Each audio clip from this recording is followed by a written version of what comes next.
Hey guys, welcome back to our channel. In the previous video, we learned about tense or types of tenses, and now we will talk about simple present tense. So without wasting any time, let's get started our video. Simple present tense definition. The period which show in present time is called present simple tense. It means वह समय जो present time को denote करता है या present time को show करता है प्रेजेंट सिंपल टेंस कहलाता है। ठीक है, इसका एक एग्जांपल मैं आपको ओरल में दे देती हूँ। जैसे ही ईट्स फूड, वह खाना खाता है, तो वह प्रेजेंट टाइम में भी खाना खाता ही है। ठीक है, इसके बाद हम बात कर लेते हैं मेन वर्ब की। In this tense the first form of the verb is used. Main verb होती है मुख्य क्रिया।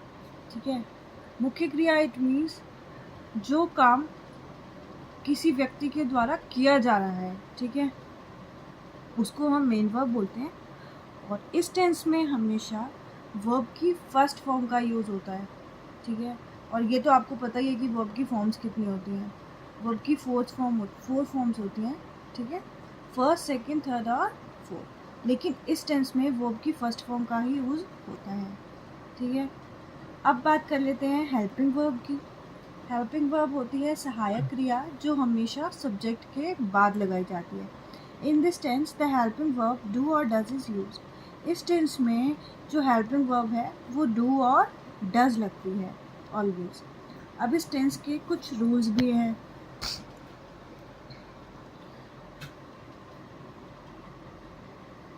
First rule is does is use when there is a singular subject and do is used when there is a plural subject। तो does वहाँ पे use होता है जहाँ पे सब्जेक्ट हमारा क्या हो, सिंगुलर हो, और do वहाँ पे यूज़ होता है जहाँ पे हमारा जो सब्जेक्ट है वो क्या हो, प्लूरल हो।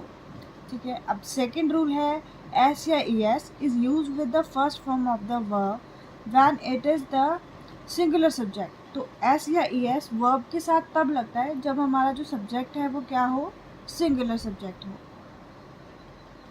उसके बाद हम बात करते हैं अफर्मेटिव पैटर्न की।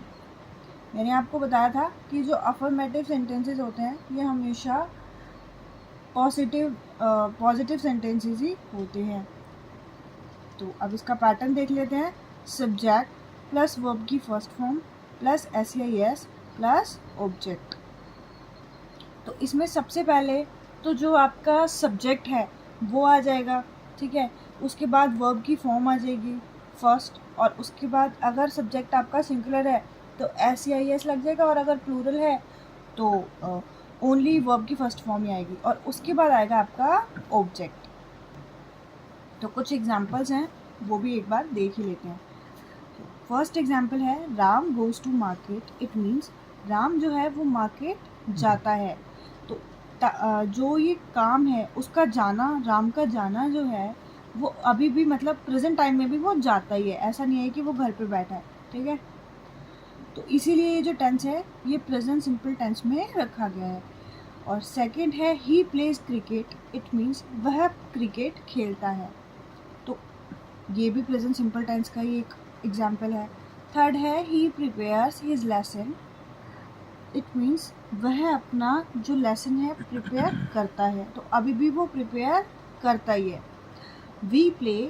इट मीन्स हम खेलते हैं, तो हम अभी भी खेलते ही हैं, ऐसा नहीं है कि हम नहीं खेलते या हमें खेलना पसंद नहीं है। ठीक है, तो ये जो जितने भी सेंटेंसेस हैं इनमें जितने भी जो काम हो रहे हैं वो प्रेजेंट टाइम में ही हो रहे हैं, इसीलिए इन टेंसेस को प्रेजेंट सिंपल टेंस में रखा गया है। उसके बाद हम बात कर लेते हैं नेगेटिव पैटर्न की। तो नेगेटिव पैटर्न है हमारा सब्जेक्ट प्लस डू या does plus not plus verb की फर्स्ट फॉर्म प्लस ऑब्जेक्ट। अब देखो यहाँ पे सबसे पहले यूज़ होगा सब्जेक्ट, और हमने जो इसका फर्स्ट रूल पढ़ा था वो ये था कि जो डू है या डज है वो लगता है इस टेंस में। तो अब देखिए ये भी देखेंगे कि डू और डज कहाँ लगता है। ठीक है, तो अफर्मेटिव में तो लगेगा नहीं। ठीक है, नेगेटिव में इसलिए लगेगा क्योंकि सब्जेक्ट है, उसके बाद डू डज है, उसके बाद नॉट है। तो नॉट से पहले ही जो है हम हेल्पिंग वर्ब का यूज़ करेंगे डू और डज का। अब ऐसा इसलिए है क्योंकि हम नॉट को डायरेक्टली यूज़ नहीं कर सकते, उसके लिए किसी हेल्पिंग वर्ब का होना ज़रूरी है, तो इसलिए हम डू या डज का यूज़ कर लेते हैं। तो इसके कुछ एग्जांपल्स हैं, वो वही देख लो। अब मैंने क्या किया है, ज़्यादा एग्जांपल्स नहीं लिए हैं, मैं आपको नेक्स्ट वीडियोस में भी एग्जांपल दे दूँगी, ठीक है। इसीलिए वही जो अफर्मेटिव में एग्जांपल्स थे वही मैंने उन्हीं को नॉट में कर दिया ताकि आप लोगों को इजीली समझ में आ जाए, ठीक है। तो पहले था हमारा राम गोज़ टू मार्केट, ठीक है, ये अफर्मेटिव था, इसको नेगेटिव में मत जोड़ लेना, ठीक है। और हमारा नेगेटिव में जो पैटर्न है वो है Ram does not go to market. अब देखो ये जो पैटर्न है ये सेंटेंस भी इस पैटर्न के अकॉर्डिंग ही है, ठीक है। तो राम सब्जेक्ट है हमारा, और डू या डज में से हमें एक चीज़ लगानी थी तो इसलिए हमने डज लगा दिया क्योंकि यहाँ पे जो सब्जेक्ट है वो सिंगुलर है। उसके बाद तो नॉट था ही, और उसके बाद वर्ब की फर्स्ट फॉर्म थी और फिर ऑब्जेक्ट था, ठीक है। तो इस तरीके से हमारा एग्जाम्पल बन गया Ram does not go to market. Second example है हमारा he does not play cricket, और पहले अफर्मेटिव में था ही प्लेज क्रिकेट, ठीक है। तो वहाँ पे प्लेज लगा था, प्ले गौर कर देना, प्ले के बाद एस या एस लगा था अफर्मेटिव में, और अब जो है वो डज लग गया है तो एस या एस की नीड नहीं है, ठीक है। ही डज नॉट प्ले क्रिकेट, वह क्रिकेट नहीं खेलता है। और third example is he does not prepare his lesson, it means वह अपना जो लेसन है वो प्रिपेयर नहीं करता है। Fourth is we do not play, it means हम नहीं खेलते हैं। अब बात करते हैं इंटरोगेटिव पैटर्न की। तो इंटरोगेटिव पैटर्न बनाने से पहले मैं आपको पहले ही बता देती हूँ कि इसमें आपसे क्वेश्चन पुटअप किए जाएंगे, ठीक है। तो क्वेश्चन पुटअप करने के लिए सबसे पहले हमने इस पैटर्न का जो यूज़ किया है उसमें सबसे पहले है डू या does plus subject plus verb की फर्स्ट फॉर्म प्लस ऑब्जेक्ट और क्वेश्चन मार्क। एक बात ध्यान रख लेना कि अगर आप इंटरोगेटिव पैटर्न में क्वेश्चन मार्क नहीं लगाते हो तो कई एग्जामिनर्स ऐसे हैं जो सिर्फ एक क्वेश्चन मार्क का भी आपका मार्क्स कट कर लेंगे, तो इसलिए ये गलती मत ही करना, ठीक है।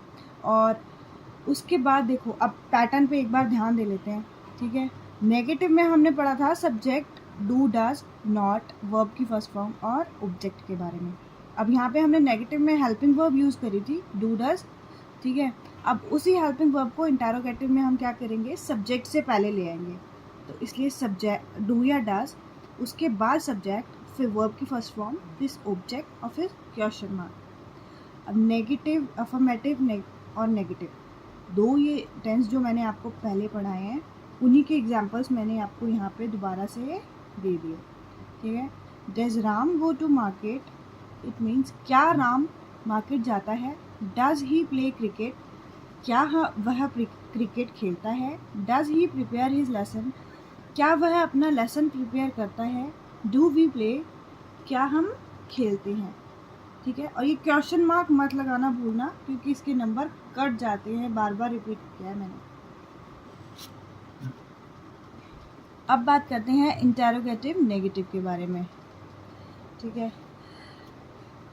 तो पैटर्न इसका है डू या does plus subject plus not plus verb की फर्स्ट फॉर्म प्लस ऑब्जेक्ट और क्वेश्चन मार्क। अब देखो पैटर्न वही है, बस सब्जेक्ट के बाद क्या लग गया, नॉट लग गया। इंटरोगेटिव वाला ही पैटर्न है, लेकिन इंटरोगेटिव नेगेटिव में क्या हो गया है कि नॉट लग गया है बस, ठीक है। तो इसका इस तरीके से जो पैटर्न बना है इंटरोगेटिव नेगेटिव का वो है डू या does plus subject plus not plus verb की फर्स्ट फॉर्म प्लस ऑब्जेक्ट और प्लस क्वेश्चन मार्क। इसके एग्जाम्पल्स हैं does Ram not go to school, does he not play cricket, does he not prepare his lesson, do we not play, ठीक है। ये सारे के सारे एग्जाम्पल्स हैं इंटरोगेटिव नेगेटिव के। और अब हमारा जो नेक्स्ट टॉपिक है वो है प्रेजेंट कॉन्टिन्यूअस टेंस, वो मैं आपको नेक्स्ट वीडियो में बताऊंगी, ठीक है। तब तक के लिए bye, take care, okay, and thank you for watching, and please like, share and subscribe to our channel. Bye.